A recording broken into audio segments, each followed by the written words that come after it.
La prosodia en el trabajo del actor.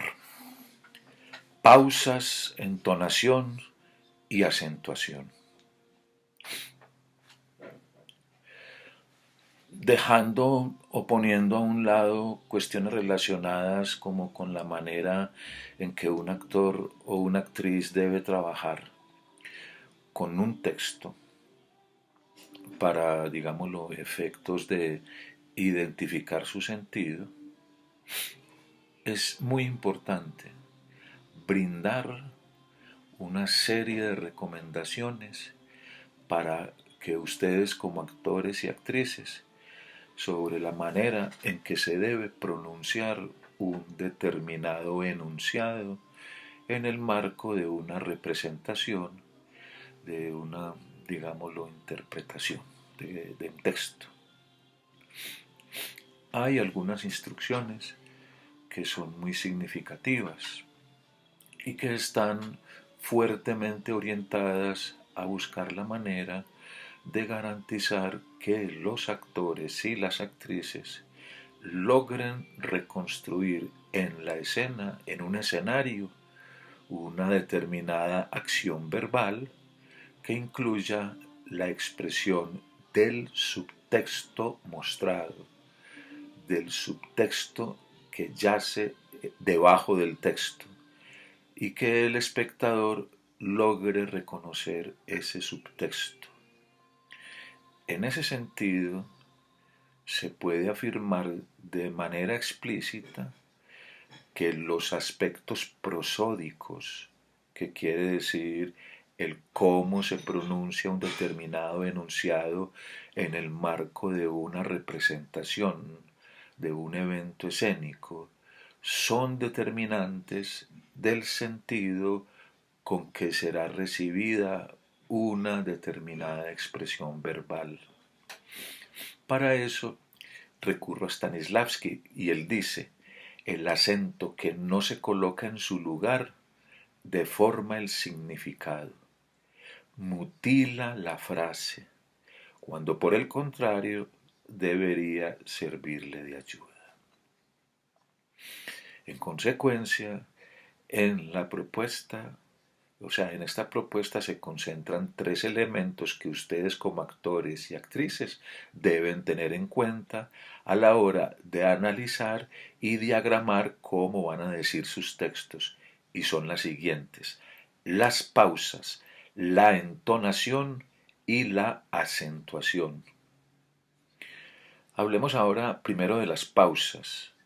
Hay que enfatizar que es necesario subdividir el texto en algo que se llama compases del lenguaje.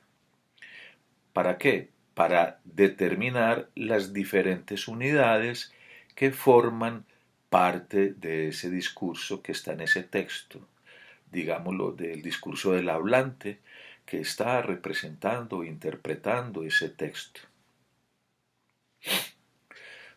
Para poder realizar esta actividad es importante y necesario identificar lo que se llaman las pausas lógicas.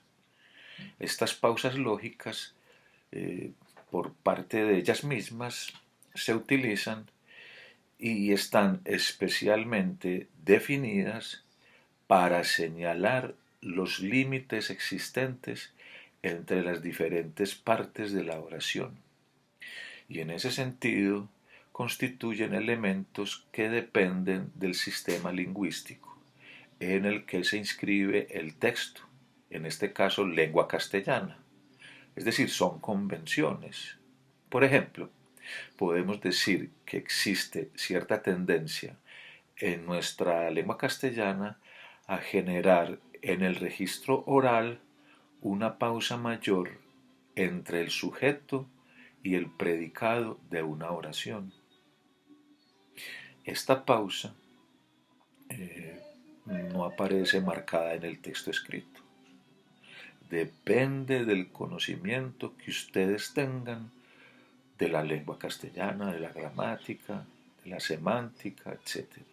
En términos prácticos, es importante que ustedes como actores y actrices tengan en cuenta a la hora de analizar el texto para identificar sus unidades y de pronunciarlo efectivamente en el marco de una interpretación oral.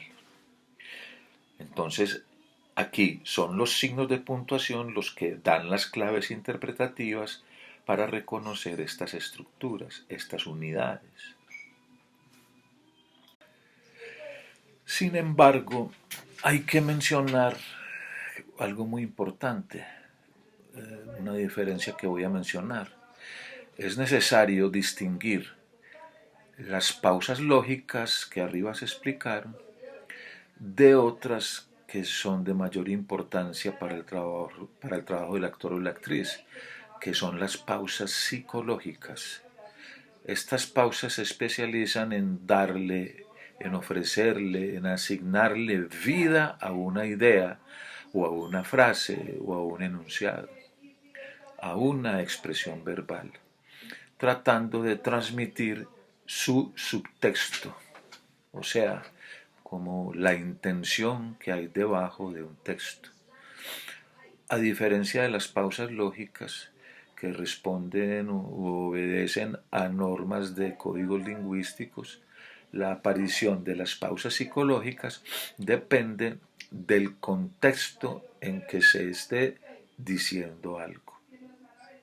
Así, por ejemplo, a un enunciado como Pedro quiere hablar contigo, se podría pensar que en términos lógicos la pausa debería realizarse entre el sujeto y el predicado. Pedro quiere hablar contigo. Sin embargo, desde el punto de vista psicológico y frente a un contexto en el que recibe, el que escucha esa frase, si por ejemplo si estuviera disgustado o enemistado con Pedro, podría ser más conveniente, en términos dramáticos, realizar una pausa antes de que aparezca el objeto directo, o sea, hablar contigo. Mediante este procedimiento podría construirse la idea de que el responsable que hace o que dice el enunciado está siendo cuidadoso en la forma en que transmite la información a su interlocutor. Ahora bien, ¿cómo deben los actores o las actrices determinar el momento para asignar o utilizar una pausa psicológica? Esto se trata de una decisión que debe tomarse de acuerdo a algo muy clave que se llama la intuición.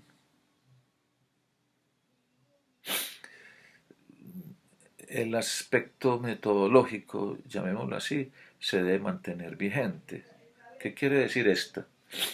Que la manera específica en que un intérprete debe determinar el trabajo con la materialidad lingüística, o sea, con el material con el que está trabajando, que es el texto, no depende del análisis de ese mismo texto en términos significativos, semánticos, sino en elementos que son externos al texto.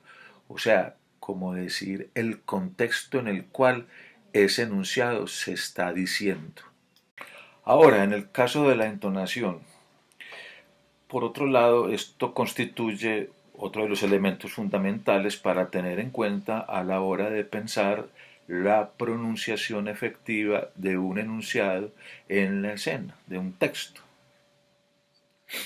Para determinar este aspecto se recomienda prestarle mucha atención a los signos de puntuación, ya que en un texto, digámoslo, puede ser dramático, poético, en prosa, se daría cuenta de unas curvas de entonación más convenientes para expresar una determinada intención.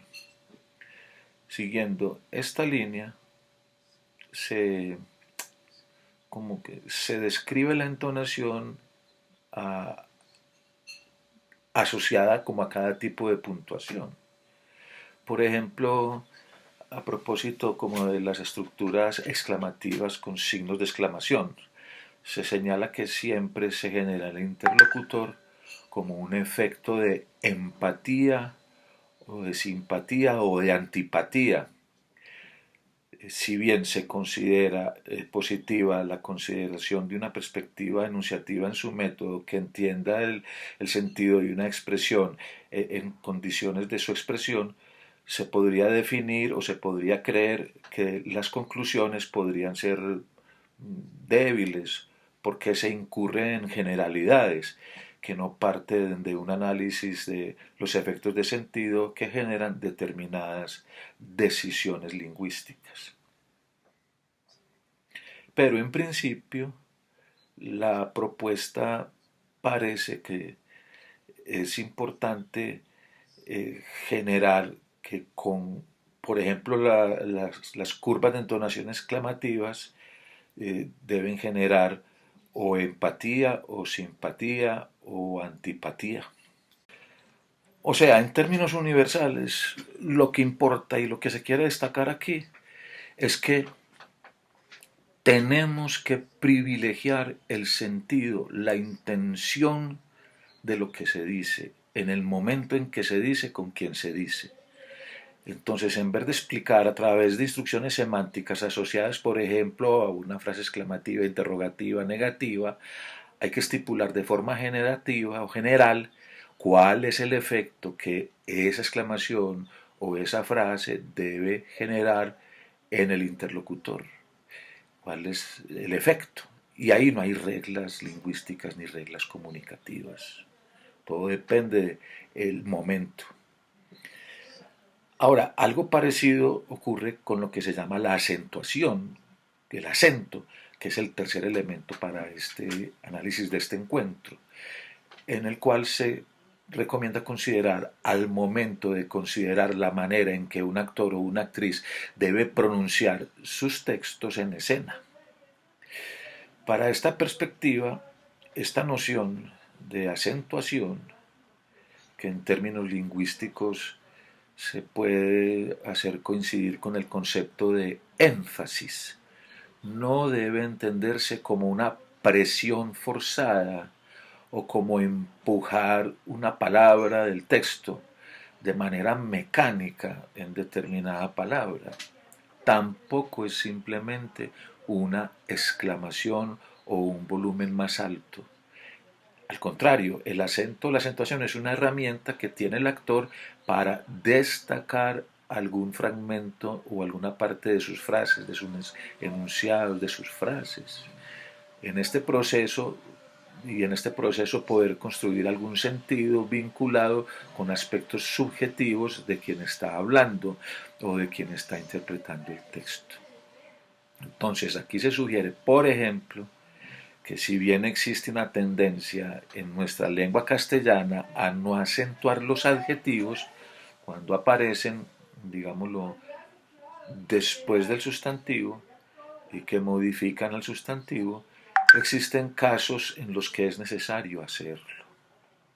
El mismo enunciado, o bueno, este otro ejemplo. Pablo es un muchacho atractivo. Podría exigir en algunos contextos enfatizar la palabra atractivo, incluso cuando esta operación constituya una violación a las reglas lógicas del lenguaje. Ahora, por ejemplo, este otro asunto. ¿Cómo debe un actor o una actriz determinar en qué circunstancias es conveniente enfatizar un adjetivo que está después de un sustantivo?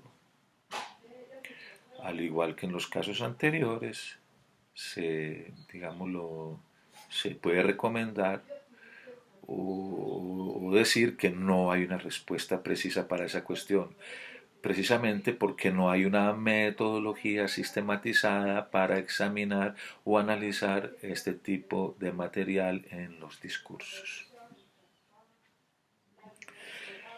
De cualquier manera, lo importante y lo que nos interesa destacar aquí es que las decisiones sobre la prosodia o la manera de decir un texto particular con que en el que un enunciado se convierte en algo que se dice en escena, solo puede realizarse a partir de un análisis preciso del uso efectivo de la lengua que tome distancia de una concepción referencial del significado y que sea única a ese sujeto que está haciendo el discurso.